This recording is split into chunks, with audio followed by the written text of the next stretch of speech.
Hi, everyone. Thank you for joining us. Give us a few minutes, and we will start at 2 p.m. Eastern Standard Time of the hour.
One more minute, everyone, and we will begin.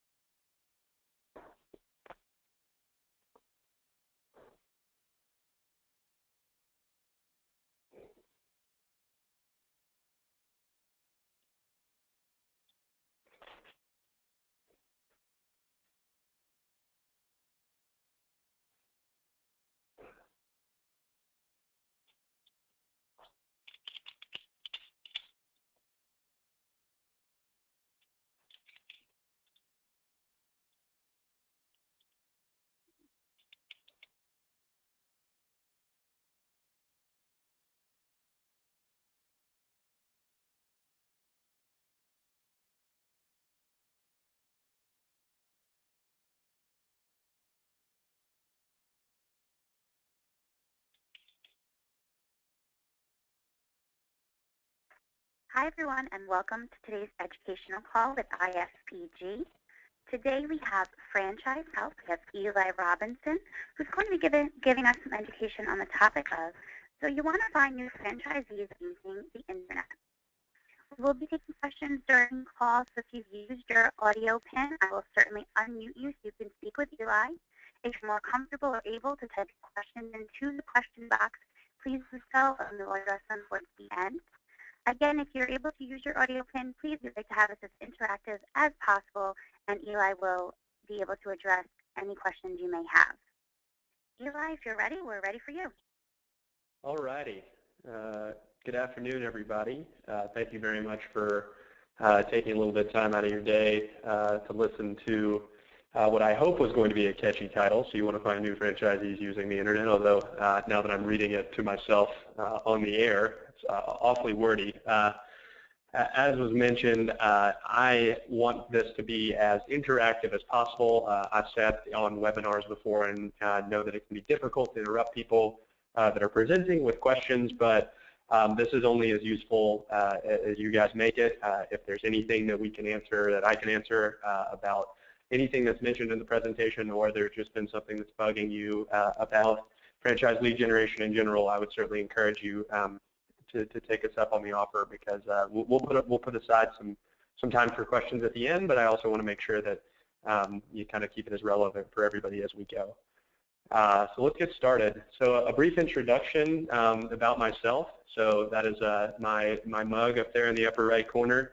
I originally went to the Wharton School. I studied accounting and legal studies. So if you notice, there's nothing in there about the Internet, franchisees, lead generation, you know, whatever it may be, which I've kind of had to go to learn everything the hard way, which hopefully it makes me better at it. But ultimately, after school, I was a management consultant, and then after that, kind of hooked up with the guys here at Franchise Health. Started in the marketing role, so a lot of what we're going to be talking about today is about marketing in a very brief, in a very broad sense. Excuse me. Now I kind of function as the general manager around here, so I oversee everything. I oversee the technology, I oversee sales, account management, product, operations, etc. The majority of what like I said, what we talk about is marketing, but if there's anything we can answer about kind of how we do what we do here at Franchise Health, I'm more than happy to do so at any point. Likewise, I'm more than happy to provide my contact information for anybody that would like to speak after this. Want to make sure this is as useful for you guys as we can. So what is this webinar? So we agreed a few months ago to do a series of 4 webinars. So you can see in February and April and June, we are going to have follow-ups to the one that we're starting with today. So the title of today is so you want to find new franchisees using the internet. It's actually an introduction to the other 3. So I'll explain in a minute. We actually break down franchise lead generation into 4 components. I will be speaking today about 3 of them and kind of briefly wave my hand at the 4th. But I want to kind of start with an overview of how we look at the whole system and kind of all the tools that are at your disposal when you're looking at the concept of finding new franchisees on the web.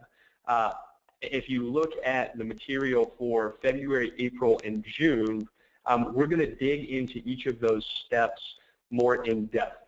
And so if there's a particular part of today's presentation that you think is a little bit light on material, that is by design. And we will be, over the course of the next 6-7 months, presenting on those topics in depth. They will hopefully flow in a very logical order, so everything will make a lot of sense and you'll understand why we're kind of doing the overview and then flowing in the order we want. But today is meant to just be a very high-level overview of all the things you can do to find new franchisees on the web, how we look at it as a 4-step process. And at the end, I'll kind of mention some of the other partners, including ourselves, that are out there to help you do it. Some franchisees or some franchises, brokers, et cetera, would like to do all 4 steps themselves. I will argue that you have to do step number 4 yourself, which we'll talk about in a little bit. But there are opportunities for outsourcing steps 1, 2, and 3 that we'll talk about at the end. And once again, more than happy to answer questions about it. So I want to start here.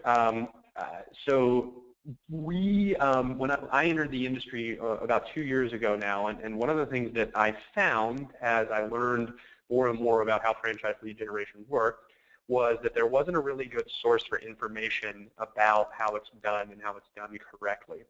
So just over a year ago, I started publishing a blog called the Franchise Health Lead Generation Resource Center. If you hear me abbreviated as the LGRC, I apologize. We say those letters an awful lot around here, so brevity is the name of the game. And essentially what I tried to do, and since a lot of people around here have contributed to it, is to try to pull back the curtains a little bit. So if you see the vision on the left, you're tired of portals being black boxes, and so are we. Welcome to the recipe book, Franchise Health Secret Sauce, and everything there is to know about online lead generation and how it's successfully done.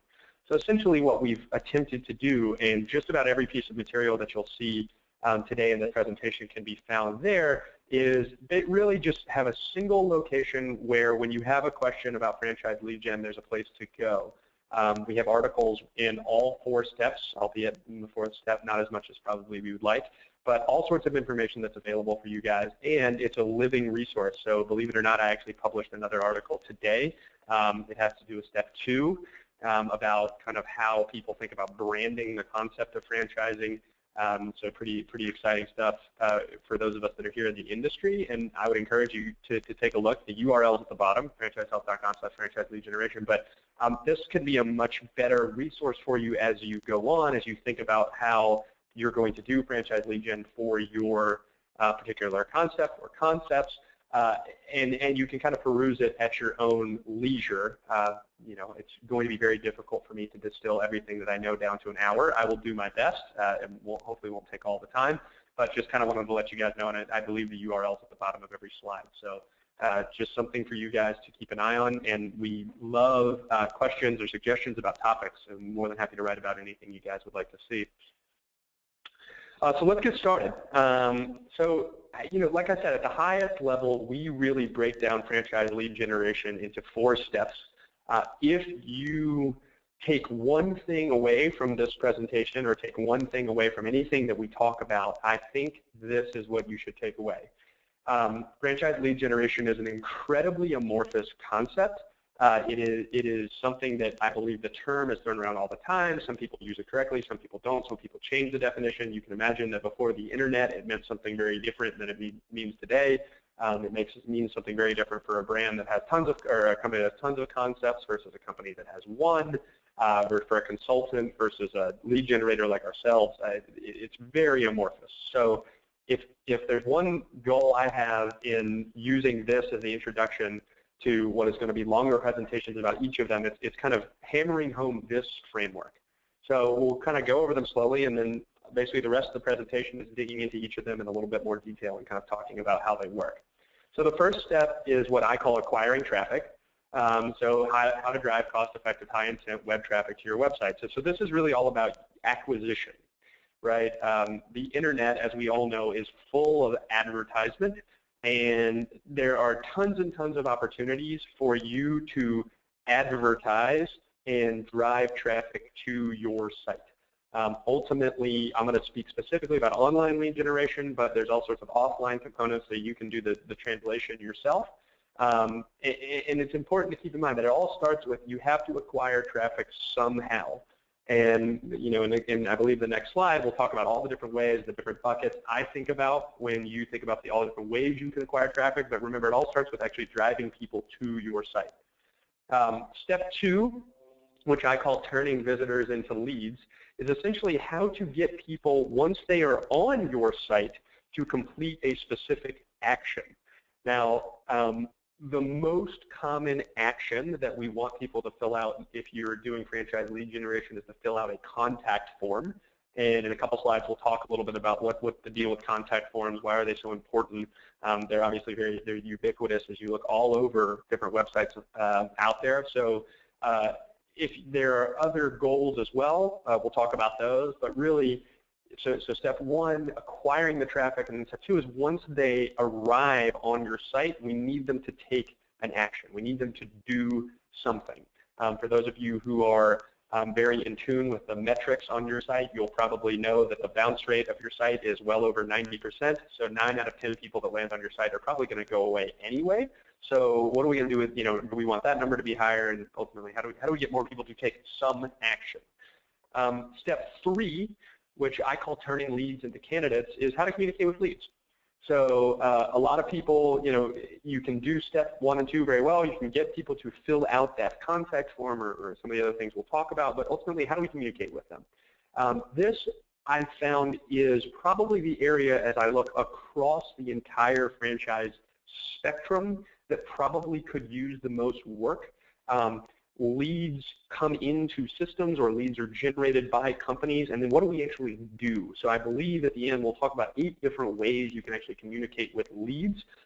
Leads can sometimes be a bad word, if you would, in the industry. People don't like talking about leads. They think they're horrible things. Ultimately, you're generating leads yourself, or you're buying leads, whatever it may be. Just about everybody that turns into a franchisee was a lead at some point. So we want to talk about how to communicate with them. There are all sorts of studies and things about the proper way to do it. I'll try to mention a few of those as we go, but that's really about turning the leads into candidates. And then step 4, turning candidates into franchisees, how to close the deal. I mentioned that step 4 I don't have as much experience with, and we'll only wave our hand at it. You got to get them to become a franchisee, right? After acquiring them, getting them to take an action, communicating with them, eventually they got to sign their name on the line, to pay the bill, and you'll see I have it. I think that slide has 2 words on it, so we'll when we get there, it'll be a surprise. But like I said, if there's one thing you can take away from this entire presentation, it's when this is over, try to think about franchise lead generation in these 4 steps. I think it'll really help in the way that you kind of make it not as mystical, really make it a real thing. You can start to evaluate what's working, what's not working, what you need help with, and how to move forward. So it really is, it might seem a little simple, but I think that ultimately the more people who kind of get on board with a very simple framework would really improve lead generation across the board. Okay, so like I mentioned, from here moving forward, each of these steps is going to be its own entire webinar in the next 6 months. So I'm going to do my best to wave my hand you will see that just about everything, and I apologize for those of you that like diversity in design, just about everything is in tabular format. You'll see tables everywhere. This was due partly because it was easier to create, and two, because I'll provide these slides afterwards, and I want them to be as a resource for you guys, kind of as a dictionary to kind of look up or maybe print out and keep somewhere so you can look at it.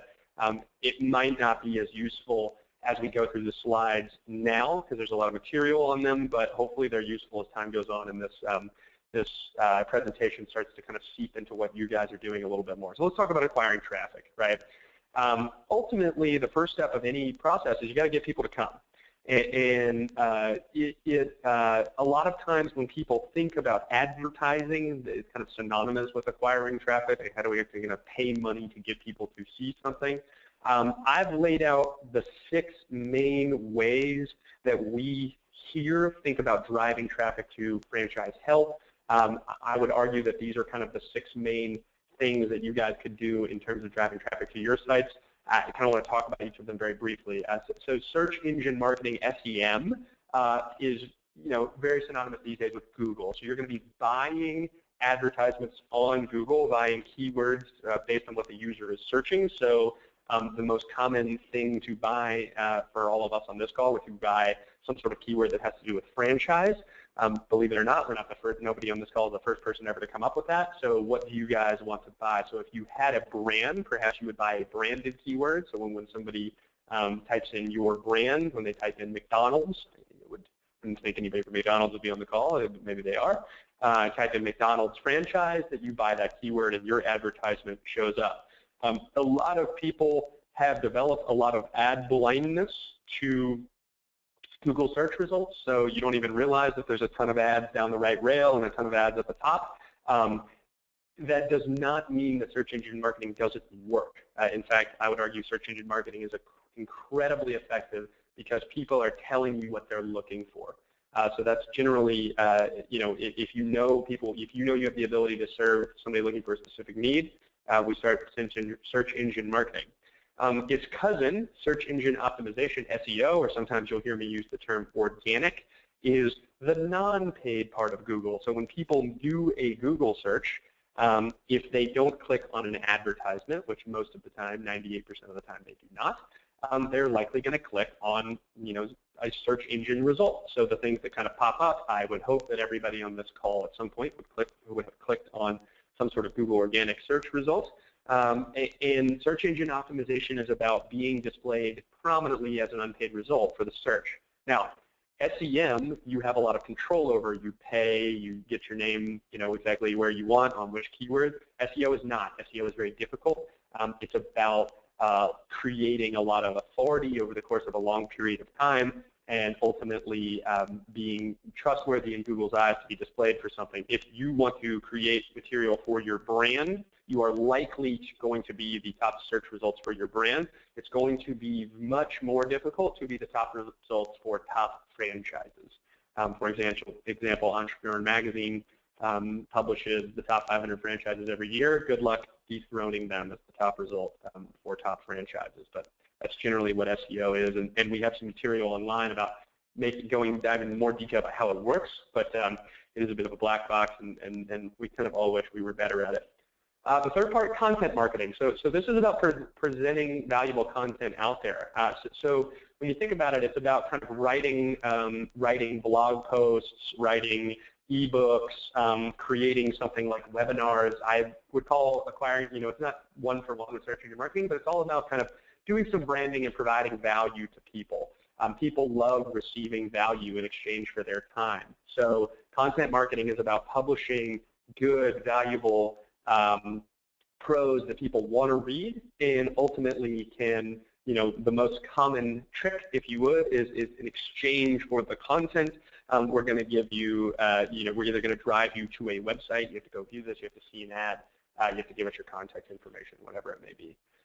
Social, so the most common social network these days is Facebook, although places like Twitter, Instagram, etc. are very popular as well. Attracting attention while users browsing a social network. So Facebook, part of the reason it's so valuable as a company these days is tons of companies are spending money advertising on it. So the news feed, which is the most common place to advertise, is rife with companies advertising in it, and that is an option available to you guys. While search engine marketing gives you the ability to target keywords, social gives you the ability to target on demographics, so ages, genders, locations, things that they're interested in, money sometimes. So kind of a different flavor of advertising. Display, probably the oldest form of advertising on the web. Clickable banner. You guys see them everywhere. Display advertising is for sale through hundreds of different companies that would love to sell it to you. You got to have good creative. You got to have good actual banners to display, but certainly available. And then affiliate, which is going to be the most complicated of all of these, but essentially you're going to compensate a non-advertising website to send traffic to your site. So let's say a franchisee starts writing a blog about what it's like to be a franchisee, and it gains a lot of traffic. You could, email that person and be like, hey, would you mind actually sending traffic to our particular franchise? Do you mind writing, maybe writing something about why you think our franchise is good? And then maybe you'll compensate that person based on the number of clicks that come through. So I generally think of affiliate as using not Facebook or Google, et cetera, but compensating them and partnering with them is really the idea to send traffic to your site. So all of these are different ways to acquire traffic. Ultimately, they result in someone landing on your website. That's what they have in common. Eventually, you just kind of want to get people to your site. And I would argue that these are the 6 ways to do it. As I mentioned, we'll talk more about this in February. I'll dive into each of these in super detail. I'll give you examples of all of them, talk about what I like, what I don't like, and if people have questions about that, more than happy to answer them as well. But that is step 1, acquiring traffic. Okay, step 2, which, as I had mentioned, as getting people to complete some sort of action. So I called it turning visitors into leads. So at the top there, you'll see I have some other concepts that are really important here. So copywriting, so what's actually on the page, split testing, serving 2 versions of a website to various audiences, trying to see what performs better. Landing pages, which is the idea of your home page not being the most important page that people visit, but rather when they do click on your advertisement, where do they actually go? The mobile experience, I could give an entire presentation about how important mobile is, and why that people don't people don't really look at things at their desktop as much anymore, and it's all about the phone or a tablet. We'll cover all of those in the, I believe it's the April webinar, but I want to talk about what I have written down there as CTAs, or calls to action. So really, what are the different actions that you can ask someone to take when they visit your site? Because ultimately, okay, you've acquired them, they're here, you have their attention. What do we do now? We need them to take some sort of action. As I mentioned before, 95% of them are going to bounce, but what are the 5% actually going to do? So the most common action that we are going to attempt to get someone to pick by far is fill out a contact form. Contact forms are present all over the web. If you don't look at your internet experience in terms of contact forms like I do, try to. There are 100 companies a day that try to get you to fill out a contact form. Most of the time you don't do it, you don't trust them, you don't actually want what they're doing, you don't understand why they're asking for your phone number, et cetera, et cetera, et cetera. But contact forms, what you ask for, how you ask for it. I've included right here an example of a contact form you would find on Franchise Help. As you notice, there's 4 fields, 1 drop-down, a click button, a checkbox. These are all things that you find around them. The most important thing and the most nuanced and what you wouldn't know by just looking at this is you see this as step 3. Now, Franchise Help, in an attempt to get people to fill out a contact form, actually takes people through a series of steps. You don't land on Franchise Help and get bombarded with a contact form. That's a quick way to scare people off.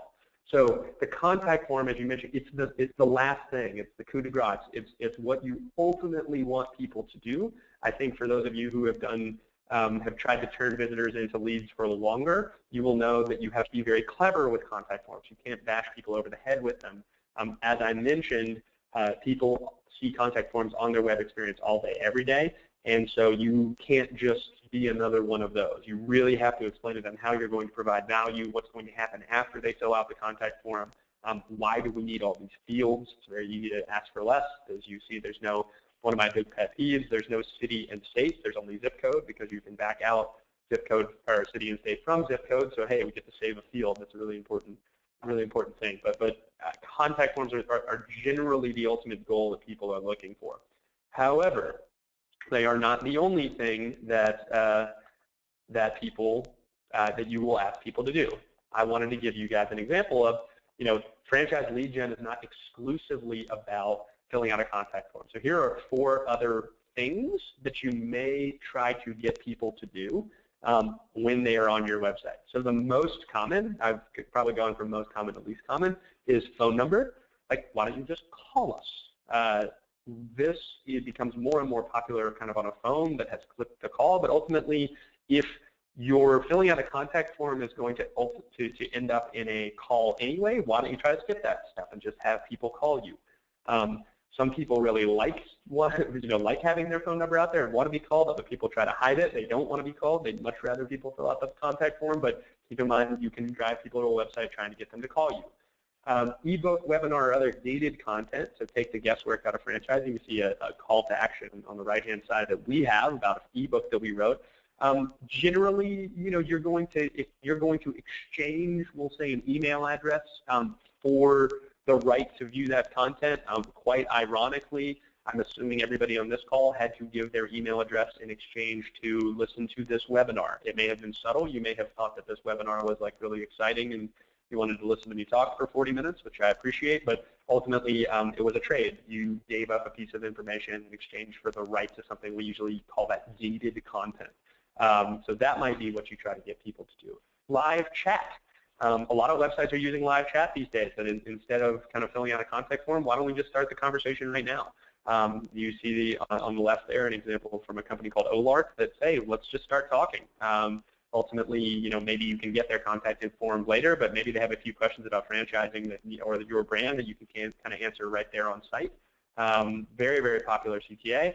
And then one that used to be really popular, but you don't see as much anymore, is kind of these social media calls to action. Like us on Facebook, tweet us out, connect with us on LinkedIn. Also a very normal and regular CTA that is not, like I said, not necessarily as popular today, but perhaps that's what you want to use certain pages on your site to get people to share you, like you, promote you, tweet you, any sort of new verbs that they come up with. It seems like Instagram you, gram you, I don't know, something like that, whatever it may be, but another CTA. But the point is, and the highest order idea with step number 2, and what I think a lot of people forget is you really have to get people to take some sort of action. And when you design a website, every website is strictly designed for certain users to take certain actions.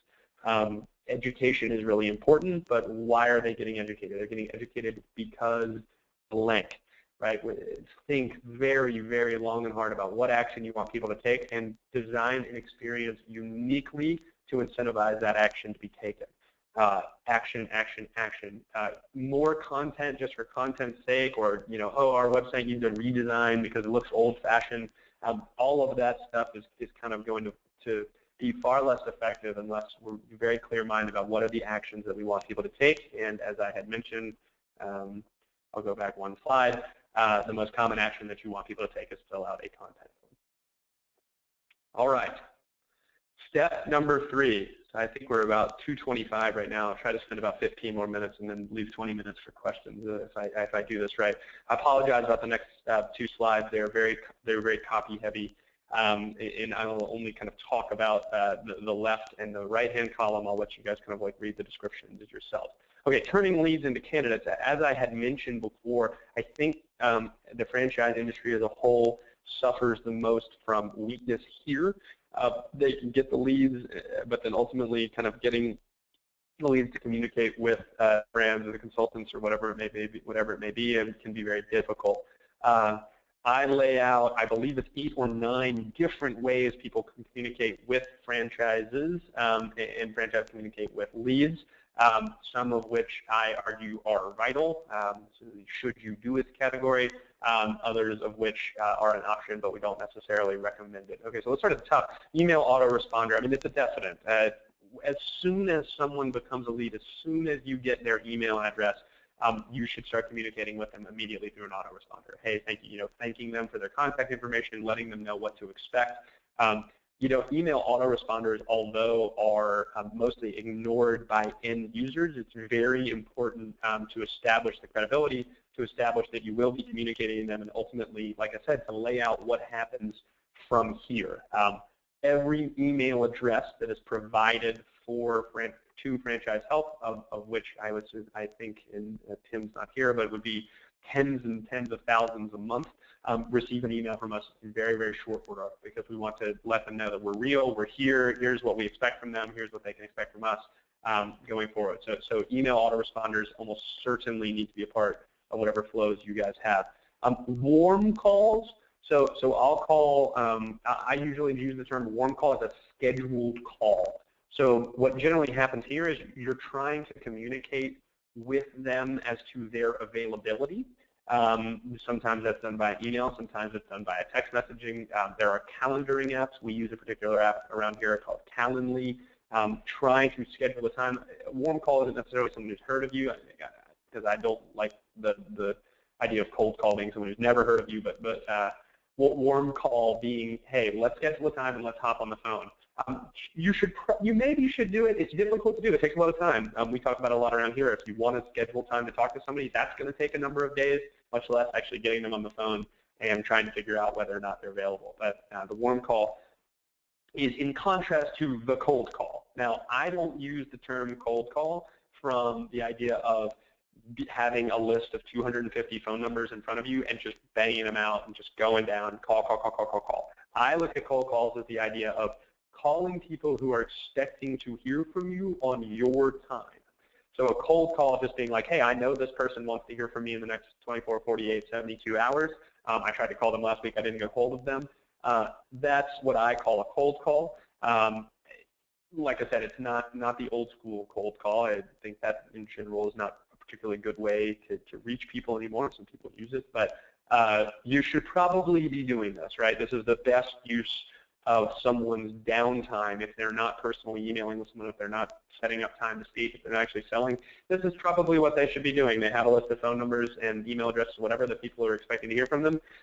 Let's start calling. Emails, as we'll talk about in a little bit, are something that can be done very effectively by machines. Computers are really good at emailing. Computers are not very good at calling. So humans actually need to be on the line, and your salespeople probably should be doing a lot of this. Text messaging. So one of the more controversial things that may exist in this presentation is that I have text messaging as a definitely and cold calling as a probably. Text messaging, to me, is a vital part of every franchise's or consultant's follow-up plan. I mean, it is the way people communicate these days. It allows people personalization via their phone. Text messaging has become incredibly common now amongst a little bit of an older generation, who is usually the people who are being targeted to be the new franchisees. It is automatable, so text messages are really powerful when used by a computer, but also very powerful when they're used from a human. When we here at Franchise Health deal with new franchises, we generally ask if text messaging is a part of their plan, of their communication plan. If it is not, we strongly encourage it. People don't like talking on the phone as much. We've all seen a number that we don't know pop up on our phone and ignore the call. If you get texted by someone, there's no such really thing as ignoring a text message, and voicemail isn't as effective as it used to be. So text messaging, very, very important as part of the way that you communicate. All right, the second set of four, and once again, sorry for the long copy, personalized emails. So email autoresponders, almost by definition, are going to be done very automatically. This is a machine that you say, hey, when this email address comes in, send this email to them. We are massive fans around here about personalized emails. We want to be able to make people feel like they're a part of what we're doing around here. It's taking a second out of your day and actually, if you remember something from their lead form, or something about them, just writing something really personalized so they know that it's not from a machine. We love this stuff. It's incredibly time-consuming, and ultimately taking time to send someone a personalized email and then never hearing back from them can be a very frustrating thing. but I would argue that the success rate of personalized emails is very, very high, and a good sales team would be very good at following up very personalized via email. So I have that in the probably category. Automated email drifts, so very similar to personalized emails. They're done not immediately after, but these are generally done by machine. As we all know, you're going to get engagement right off the bat from a very, very from a modest number of the people who are actually leads. For everybody else, this is probably the right way to communicate with them, right? Putting them on a drip campaign of content that may be interesting to them, asking them to take specific actions, but the really important word in there is automated. This is not someone who's sitting at a computer and every day writing some new email. You want this to be handled kind of, handled by the tech team, by something, outsourcing that's for you. I don't know to the extent you have expertise in your various companies, but you definitely want some sort of automated email drift just so you can stay in communication with these people. They're not particularly effective, I would argue, but they're basically free and they run themselves. So why, if they work one time, then it is totally worth it to get it all working. Social networking. So this one's clever, and we see more of this. I see a lot of companies really starting to tap into the LinkedIn world these days of trying to try some new strategies there. But yeah, you can actually connect with people, right? It's not that uncommon. So LinkedIn, Twitter, Facebook, some other network, not only connecting with them, but communicating with them that way, right? Sharing things with them. There are some people, even the chat mechanisms on each of the various sources, that's just kind of the way they talk. So don't be afraid to kind of be aggressive with people, and once you know who they are, kind of try to connect to them. And it's possible they don't want to, but give it a shot. Ultimately, I think a company that could figure out how to do this incredibly well would pay a lot of dividends, because I think this is more of a white space. I don't think people are really doing this a lot. It's one thing just to connect, and then it's another thing to actually have a conversation that way and provide value on whatever social network you would imagine. I have this in the maybe category. I think it takes a lot of time, a lot of expertise. I think the upside is there, and if you have time, definitely worth it. Finally, the last one, direct mail. So you're not going to hear me purport the value of direct mail too much. We are an online lead gen company. However, if you're able to get an address via the web, it's not too far to think that maybe you would follow up with some sort of packet, some sort of information, some sort of collateral sent out. It's very difficult to track. I don't really have any sort of information about its efficacy, so I don't really want to recommend it per se, but it is very, very common to see companies going down the direct mail approach. I have it as unlikely. I don't think it's particularly scalable. I think it's very expensive. But if it's a part of something you do today and it seems to be working, then maybe you continue it. I would just argue, I think with every day that passes, it's not as effective as it was the day before. So I don't know how scalable it is. If your company does not do direct mail now, you're certainly not going to hear me recommend starting a direct mail program out of the blue. Just don't find it particularly cost effective. So that's the third step as a whole, which is essentially once we have their contact information, once they've filled out that contact form, how do we actually stay in touch with them? As you can see, this is a very complicated step. There's interactions between all these 8. Nothing like receiving an automated email drip and a personalized email drip simultaneously. Similarly, text messages and calls can interact with each other. It's difficult to do, but it is, I think, where most franchises need the most work. So once again, we'll do a whole session on all these different things and examples of how we do them and technologies you can use, et cetera, in June when we do the webinar on turning leads into candidates. Finally, as I had mentioned, there would be a slide with 2 words on it, turning candidates into franchisees. I'm only slightly sarcastic when I say good luck. The ironic part, so I've never done it. I've never sold a franchise, so it's difficult for me to say how we should do this.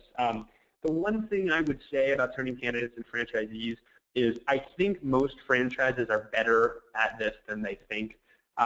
People's sales processes seem to be fairly good. You're really good if you work at a franchise, where you consult for a franchise at kind of telling the story, and at this point, it's the hard sell. It's really convincing people that it's time to change their life.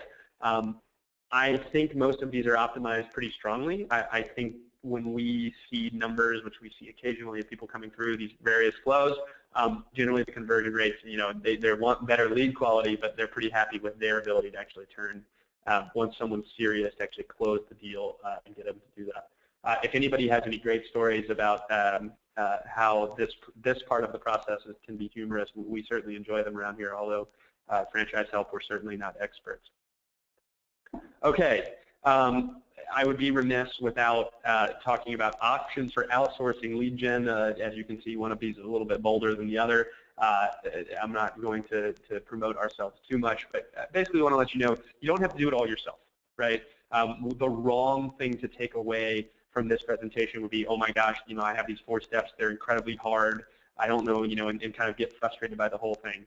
Most companies outsource some, if not all, of the steps involved. As you'll see, I don't have step number 4 outsourced at all. As I said, as I would argue, it's kind of very, very difficult to actually outsource closing the deal from your franchise. So yeah, I mean, things like advertising agencies really help with buying ads. Things like franchise expos help with driving people to, toward your brand. That particularly bold one, inbound franchise lead generators. So, somebody like us here at Franchise Help. So essentially, we do the top of the funnel. We get people super, we do all the traffic acquisition, and then we get people to actually fill out a contact form expressing interest in people's brands. That's the most common thing that we do. There's outbound franchise lead generation. So those are call centers that buy phone lists and call people trying to convince them of opening a franchise. Not my favorite strategy, but certainly one that you will find out there. And then some that are a little bit more full service, so franchise brokers and consultants, so people who literally do everything for you, and then they kind of refer you a ready-made franchisee that kind of at the end, or a franchisee servicer. So there's a lot of companies out there that if you don't want to deal as a company with the franchise lead generators, someone, a franchise lead servicer, kind of handles all that for you, and oftentimes just acts as a salesperson on behalf of your brand as well. So plenty of opportunities for getting help with this. A lot of brands kind of wish they could do it all their own. I would certainly recommend it if you have the budget and the expertise and the right leadership. There's incredibly powerful things that you can do, and more than happy to help you. And definitely check out the URL at the bottom for all these crazy ideas that we come up with, ways to do all of this stuff better. But don't get frustrated. There are people out there that are really excited to help you, including ourselves. Together, we could do this, and we can find franchisees using the web. So with that, those are my 4 steps. Those are kind of a brief hand wave at kind of the way we look at them, kind of how they work, what your options are. And like I said, I'm more than happy to make these materials available afterwards, so you can kind of look at them as reference documents. But I am more than happy to take any and all questions. As my coworkers, I hope a couple are still listening on the line. I'm a very honest person, so feel free to ask me anything, and I will answer it 100% honestly. That is my promise. Thank you, guys.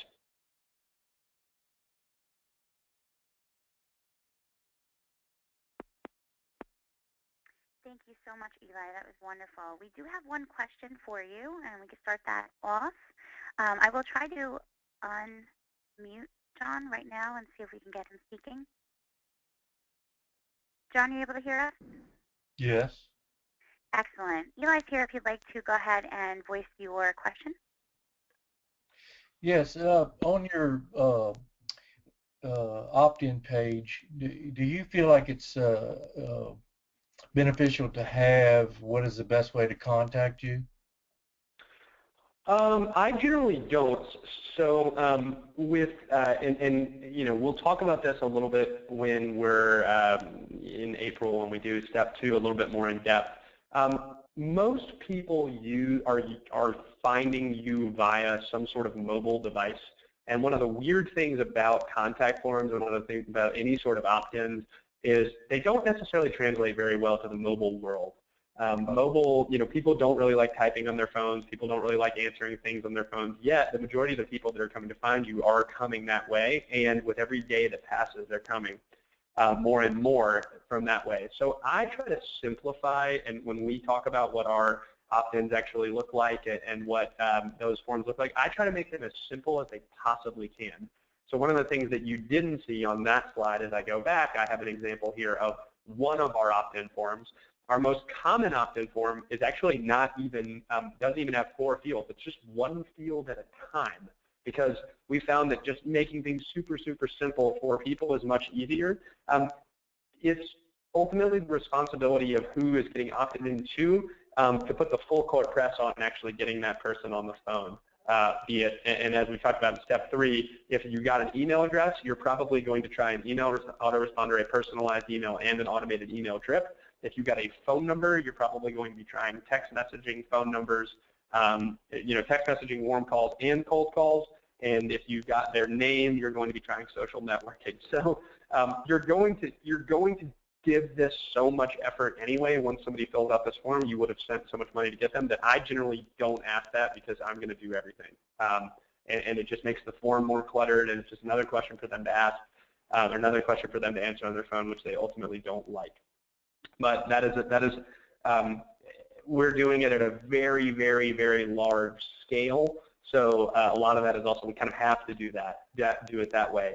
But I could be convinced if there was somebody that had information that said when you ask that question and follow up the way that they want to, that more people answer. I could be convinced, although my hunch would be that it's not as important.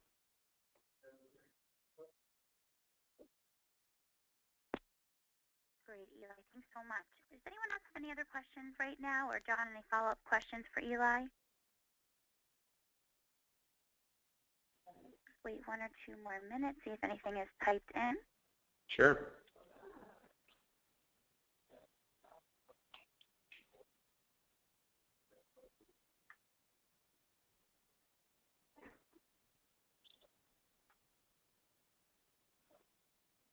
Any questions, anyone else? Of course, you can always reach out to Eli after the call if there's something you'd like to speak about off air. Man, I must have answered everybody's questions. It's a sign of a good webinar, I guess.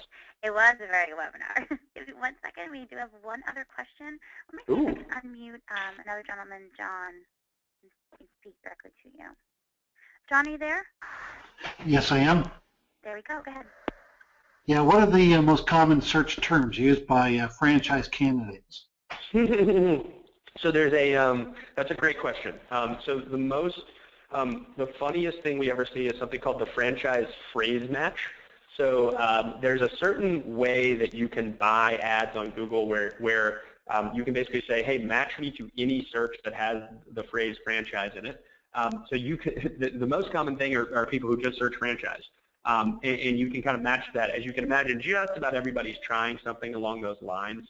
So I would argue that rather than the most common search term of what people have, and you can certainly look for things like, be my own boss, or small business ideas, or entrepreneur ideas, franchise ideas, top franchises. What would be more interesting from my perspective would be to find out, okay, what is something that fewer people are searching, but for whom the competition to buy the ads is lower.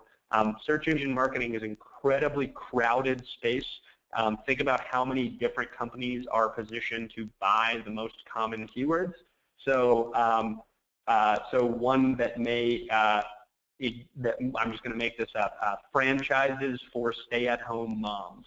So if I don't know who buys keywords on franchises for stay-at-home moms, but if you have a good piece of content or a really good flow that's specifically about stay-at-home moms, so we're talking about that step 2 now, I could see where buying a more niche keyword would do better. I saw very famously I think it was Open a Franchise, which is an unbelievably popular search term.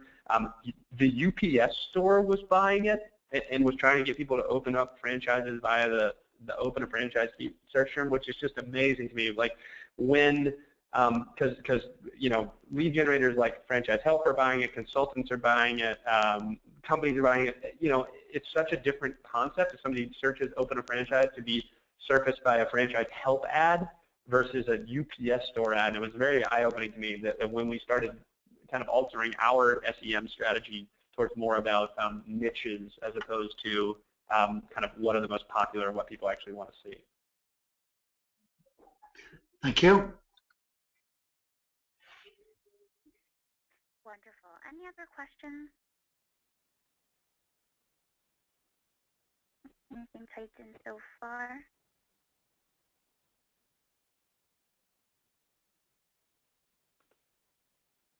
I'll preempt everybody and just say my email address is eli@franchisehelp.com. You're more than happy to please email me anything. Check out the L GRC, all sorts of good material there. I particularly enjoyed today's article. Hopefully you guys will as well. You know, us here at Franchise Help want to be as responsive and educational as we can to everybody out there. You don't have to be one of our clients to ask us a question, so please feel free to reach out whenever you'd like.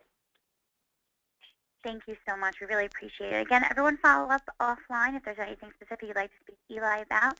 This call has been recorded and will be available in the IFPG voice category in your support site. Feel free to reach out to Eli after. And this is Francesca here at IFPG if you have any questions or communication issues for me. Thanks so much, Eli. We appreciate your time today. All righty. Have a great day, everybody. You too. Thank you. All right. Bye-bye.